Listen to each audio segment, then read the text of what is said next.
नमस्ते एवरीवन। ये वीडियो काफ़ी दिनों से बनाने का मैं सोच रहा था, लेकिन समय नहीं मिल पा रहा था। रिकमेंड मैं ये करूँगा कि अभी आप हेडफोन का यूज़ करें इस वीडियो को सुनने के लिए, लाउड स्पीकर पे ना सुने। एक सवाल मेरे दिमाग में बहुत दिनों से चल रहा था, बहुत दिनों से, और मैंने कई जगह देखा कि साफ साफ इस पर कोई बात नहीं करता। लेकिन आज मैं थोड़ा सा 10-15 मिनट इस चीज़ पे बात करना चाहता हूँ। और आपको अगर पूरा वीडियो देखने के बाद ये लगे कि लॉजिकल मैं सवाल पूछ रहा हूँ, तो आपसे अगर अगली बार कोई भी पूछे ना कि यार गवर्नमेंट एग्जाम की तैयारी करें, कैसे करें, क्या ना करें, तो ये वीडियो आप जरूर उसको दीजिएगा। या आप वीडियो अगर ना देना तो इस वीडियो से जो आपको सीख मिलेगी ना, वो सीख आप उसको जरूर बताइएगा। चाहे आपका कोई दोस्त हो, कोई छोटा भाई बहन हो, या कोई भी व्यक्ति जो आपका करीबी हो, तो उसे जरूर बताइएगा। मेरा सवाल ये है कि आखिर कब तक सब कुछ छोड़ छाड़ के गवर्नमेंट एग्जाम की तैयारी करनी चाहिए? सीधा सा मेरा सवाल है।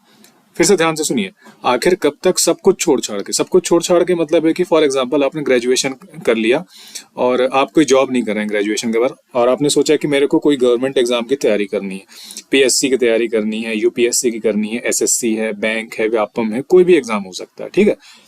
आप जॉब नहीं कर रहे हैं, आप सिर्फ और सिर्फ तैयारी कर रहे हैं, तो ऐसा आप कितने साल तक करना चाहिए? आइडियल एक सिचुएशन आपसे पूछ रहा हूँ, कितने साल तक करना चाहिए? अपने आप से ये सवाल पूछो, खुद से सवाल पूछो कि मैं और कोई काम नहीं कर रहा हूं, मैं सिर्फ और सिर्फ तैयारी कर रहा हूं। या मैं अपने शहर को छोड़ के इंदौर जैसे शहर में आया हूं। भंवरकुआ एक बहुत ही फेमस एरिया इंदौर का, जो नहीं जानते हैं उनको मैं बता देता हूं। वहां पे कई सारे तैयारी करने वाले रहते हैं, बैंक की, एसएससी की, पीएससी की, आईएएस की तैयारी करने वाले रहते हैं। तो आप अपने आप से ये सवाल पूछिए कि सब कुछ छोड़ छाड़ के आखिर कब तक तैयारी करनी चाहिए? 1 साल तक, 2 साल तक, 3 साल तक, 4 साल तक, 5 साल तक, 6 साल, 7 साल, 10 साल, कितने साल? सपोज एक लड़का है, 22 साल का हुआ, ग्रेजुएशन उसने 22 साल की उम्र में कंप्लीट किया, और उसके बाद उसको किसी ने सजेशन दिया कि चल किसी गवर्नमेंट एग्जाम की तैयारी कर। उसने गवर्नमेंट एग्जाम की तैयारी स्टार्ट की। आप उसको क्या सजेशन देंगे?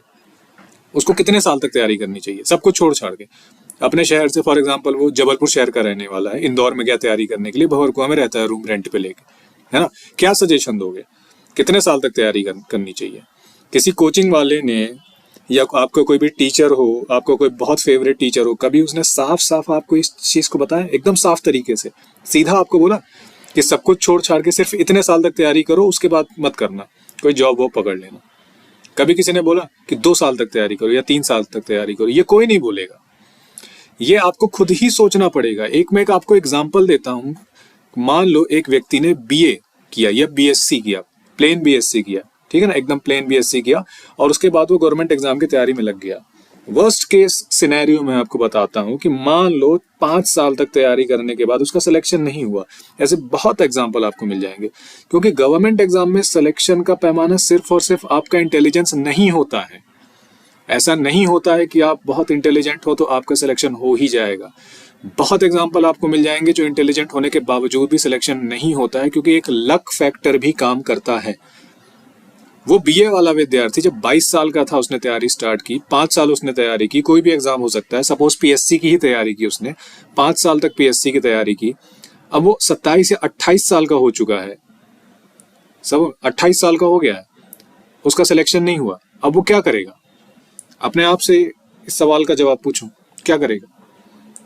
ऐसी कोई खास उसकी डिग्री तो है नहीं, बीए की डिग्री के दम पे कुछ नौकरी मिल जाती, क्या करेगा वो?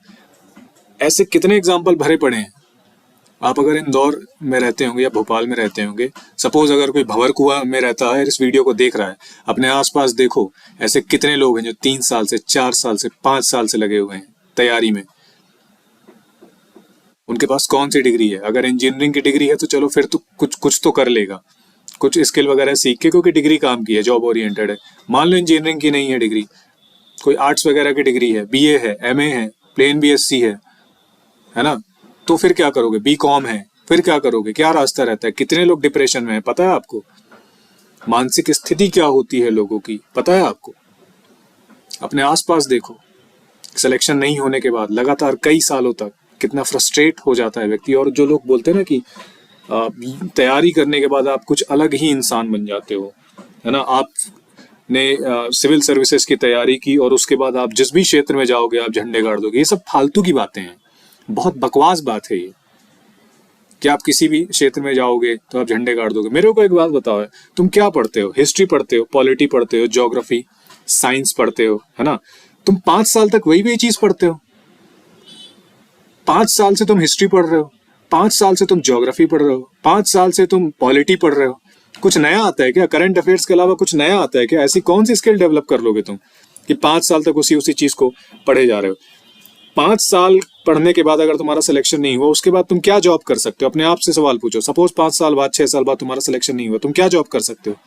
कोचिंग में पढ़ाने के अलावा कोई जॉब कर सकते हो? एकदम ब्रूटल ट्रूथ बता रहा हूं तुमको, जो कोई नहीं बताएगा। मार्केट में कोई ट्रूथ नहीं बताएगा, वो मैं तुमको बता रहा हूँ कि 5-6 साल तैयारी करने के बाद तुम्हारी क्या औकात होती है, तुम ऐसी कौन सी जॉब कर सकते हो, तुम्हारा क्या स्किल होता है।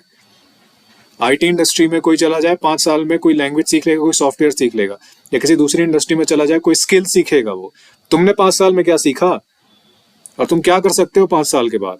कोचिंग में पढ़ाने के अलावा कितने लोग कोचिंग में पढ़ाएंगे भाई? कितने लोग कोचिंग खोलेंगे और कितनी कोचिंगें खोलेंगी यहाँ पे? तुम ये सोचो।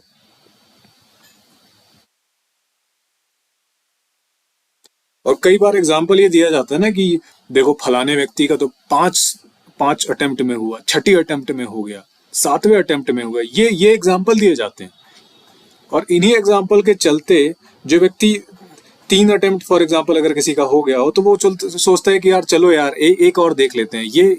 ये कहीं रुकने वाला है क्या? ये जो संभावना रहता है ना, कभी खत्म नहीं होगी। तुम्हारा जब 2 अटेम्प्ट में नहीं होगा ना, तुम सोचोगे तीसरे में हो जाएगा।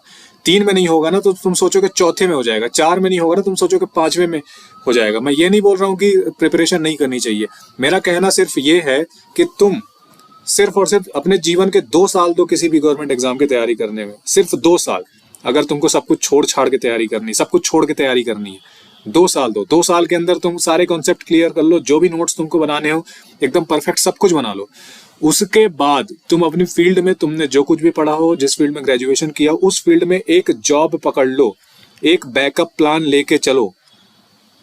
आज ये जो आंदोलन कर रहे हैं ना, जितने भी आंदोलन कर रहे हैं एकदम फ्रस्ट्रेट बैठे हैं, इनमें से कितने हैं जो 3, 4, 5, 6, 10 साल से साले तैयारी कर रहे हैं?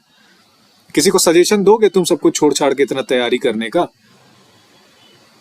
ये लोग जो बोल रहे हैं कि बेरोजगारी मिटाओ, बेरोजगारी मिटाओ, भाई अपने आप से एक सवाल पूछो कि सरकारी नौकरियों के मत्थे क्या बेरोजगारी मिटेगी? मैथमेटिक्स कभी तुमने पढ़ा होगा, कभी कुछ कैलकुलेशन करो कि अप्लाई करने वाले कितने होते हैं, गवर्नमेंट जॉब कितनी होती है। पिछले 10 साल में तुम सिर्फ और सिर्फ इतना कैलकुलेशन कर लो कि 10 साल में गवर्नमेंट ने कितनी जॉब निकाली है, कितनी निकाली होगी? 20,000, 30,000, 25,000, कितनी? 40,000। और अप्लाई करने वाले कितने हैं? तुम ये देखो ना, कितने अप्लाई करने वाले हैं टोटल कुल मिला के सभी जॉब्स में, पटवारी में, सब इंस्पेक्टर में, कांस्टेबल में, फॉरेस्ट गार्ड में, पीएससी में, सब में टोटल कितने लोग हैं जो किसी न किसी एग्जाम की तैयारी कर रहे हैं? 15-20 लाख से ज्यादा तुमको मिलेंगे जो किसी न किसी एग्जाम की तैयारी कर रहा है।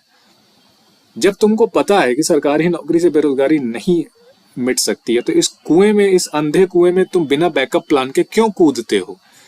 और फिर 4-5 साल बाद तुम खुद ही फ्रस्ट्रेट हो जाते हो, है ना?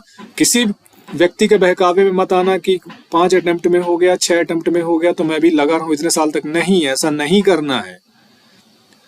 अब मेरी एक बात ध्यान से सुनो, कोई भी व्यक्ति तुमसे अगर पूछे गवर्नमेंट एग्जाम की तैयारी करने के लिए या किसी भी चीज के लिए, तो तुम उसको साफ साफ बोलो कि एक बैकअप प्लान बना के रखे। हमेशा एक बैकअप प्लान बना के रखे, चाहे उसकी फील्ड का हो चाहे किसी और की फील्ड का हो।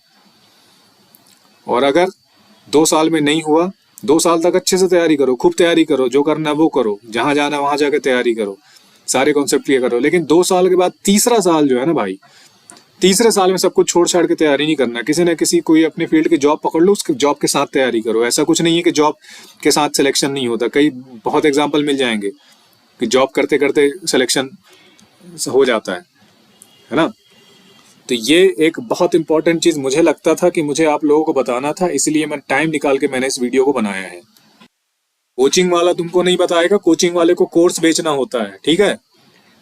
कोचिंग वाले को तुमको प्रीलिम्स का कोर्स बेचना है, किसी को मेंस का कोर्स बेचना है, किसी को व्यापम का कोर्स बेचना है, किसी को फलाना कोर्स, ढिम का कोर्स बेचना है। सच्चाई कोई नहीं बताएगा कि नहीं हुआ तो क्या होगा। सब बहुत कड़वी सच्चाई है। गवर्नमेंट एग्जाम में सिलेक्शन की दर सबको पता है, 99% लोगों का कभी सिलेक्शन होगा ही नहीं। कभी सीट्स ही इतनी नहीं होती हैं, कभी नहीं होती हैं। ये ट्रूथ है। एक 99% लोगों का कुछ नहीं होगा। कोई भी एग्जाम आप ले लो, पीएससी, एसएससी, बैंक, कुछ भी ले लो, सीट्स इतनी होती है, एप्लीकेंट इतने ज्यादा होते हैं। इसका मतलब ये नहीं कि आप चूतिए हो यार। इसका ये मतलब बिल्कुल नहीं कि आपका किसी एग्जाम में सिलेक्शन नहीं हुआ तो आप बिल्कुल अपने ईगो पे ले लो, अरे मैं तो किसी काम का नहीं हूं, मेरा गवर्नमेंट एग्जाम में सिलेक्शन नहीं हुआ। भाई सक्सेस का रेशियो ही इतना कम है कि अगर तुम्हारी किस्मत काम नहीं की तो उसमें तुम्हारी गलती नहीं है। इतना रिग्रेट मत करो अपने आप पे। आप में से कोई अगर इस वीडियो को सुन रहा होगा जो कई सालों से तैयारी कर रहा होगा, तुम अपने किस्मत के ऊपर रिग्रेट मत करना कि मैं बहुत बड़ा बेवकूफ हूं, मेरा सिलेक्शन नहीं हुआ। ऐसा कुछ नहीं है। कई सारे मूर्खों को मैंने देखा है सेलेक्ट होते हुए, सिर्फ रट के सेलेक्ट हो जाते हैं, सिर्फ रट के क्वेश्चन आंसर पढ़ के रट के सेलेक्ट हो जाते हैं। तुमको खुद पता है एमपीपीएससी के मेंस में 70% क्वेश्चंस रिपीट होते हैं। कभी एनालिसिस करके देखना तुम, 70% क्वेश्चन थोड़ा बहुत फेरबदल करके हमेशा रिपीट होते हैं, और 20 to 30% जो क्वेश्चन होते हैं न्यू आते हैं। जिसकी राइटिंग अच्छी हो, जिसकी स्पीड अच्छी हो, रटने की क्षमता बहुत अच्छी हो, निकाल सकता है। ये तीनों जब क्वालिटी अगर मैच कर जाए तो वो निकाल सकता है एग्जाम। आपका नहीं हुआ इसका मतलब ये नहीं कि आप बेवकूफ हो यार। मेरे को मैसेज करते हैं लोग, कॉल करके पूछते हैं, सर नहीं हुआ क्या करें, बहुत टेंशन हो रही है, ये हो रहा, फलाना हो रहा, ढिमका हो रहा। अरे भाई इसमें कूदने से पहले तुमको सोचना था। अब ये सब सोचने से कोई मतलब थोड़ी है। तो अब मैं तुमको सीधा सजेशन दे रहा हूं कि अगर तुम्हारे पास बैकअप प्लान नहीं है तो एक बैकअप प्लान तैयार कर लो, ठीक है। कोई जो 4-5-6 साल से अगर कोई तैयारी कर रहा हो तो अब सिर्फ नेक्स्ट 1 साल दो, 1 साल अच्छे से तैयारी करो। जो नोट्स वगैरह बनाने हो सब बना लो, कॉन्सेप्ट क्लियर करना हो क्लियर कर लो। उसके बाद से कोई अल्टरनेटिव ऑप्शन चुन लो, क्योंकि भाई अपनी जवानी इसमें बर्बाद करने का कोई औचित्य नहीं है कि पूरा 20 से 30 साल का जो टाइम है ना, जो एक महत्वपूर्ण एरिया होता है जिसमें एनर्जी सबसे फुल होती है तुम्हारे अंदर, तुम सब कुछ कर सकते हो, वो पूरी एनर्जी तुम किसी बेवकूफी वाले काम में इसमें निकाल दिया। और आउटपुट क्या मिला? कुछ आउटपुट नहीं मिला। बस मोटिवेशन में किए जा रहे हैं कि जरूर होगा सिलेक्शन, पढ़ोगे तो जरूर होगा सिलेक्शन। अरे भाई गणित तुमको आती है, रीजनिंग तुमको आती है ना, तो तुमको भी पता है कि 99% लोगों का सिलेक्शन कभी नहीं होने वाला है इसमें, चाहे तुम कितना भी पढ़ लो। किस्मत अगर तुम्हारे साथ नहीं है, तुम्हारा कभी सिलेक्शन नहीं होगा। बहुत तेरे ऐसे मार्केट में पड़े हुए हैं, है ना। तुम्हारा कोई छोटा भाई बहन हो, कोई रिश्तेदार हो, तो इस वीडियो से तुमको जो सीख मिली है ना, वो सीख उन तक पहुंचा देना, ठीक है। मेरा कोई मन नहीं था किसी की भावनाओं को ठेस पहुंचाने का। मेरा मन ये था कि तुमको मैं आईना दिखाऊं। मैं ये नहीं बोल रहा हूँ कि मैं कोई संत महात्मा एक बहुत बड़ा आदमी हूँ। मैं सिर्फ ये बोल रहा हूँ कि जितनी बुद्धि मेरे पास है, जितना कॉमन सेंस मेरे पास है, उतना ही तुम्हारे पास है। प्रॉब्लम ये है कि तुमको सोचने का मौका ही नहीं मिलता ना। तुमको सोचने ही नहीं देते लोग। ना कोचिंग वाले सोचने देते हैं, ना तुम्हारे माँ बाप सोचने देते हैं, ना तुम्हारे पड़ोसी सोचने देते हैं, ना रिश्तेदार सोचने देते। तुम दौड़े जा रहे हो बिना कुछ सोचे समझे। तो अब थोड़ा सा सोचना इस चीज के बारे में। और अगर नेक्स्ट तुमसे कोई कुछ पूछे कि कब तक करनी चाहिए गवर्नमेंट एग्जाम की तैयारी, करनी चाहिए कि नहीं करनी चाहिए, तो बिल्कुल साफ साफ शब्दों में उसको बोल देना, देख भाई 2 साल से ज्यादा बिल्कुल इस चीज में इन्वेस्ट नहीं करना। जितना पढ़ना है जी जान लगा के पढ़ना, 2 साल पढ़ो, सारे नोट्स बना लो, कॉन्सेप्ट क्लियर कर लो। अगर नहीं होता है 2 साल में तो कोई जॉब पकड़ लो अपने फील्ड की या किसी भी फील्ड की, और जॉब करते करते फिर तैयारी करना हो तो करो। बहुत ज्यादा पैशन है अगर तुमको, लेकिन सब छोड़ छाड़ के 2 साल से ज्यादा तैयारी मत करना, ठीक है। Thank you so much.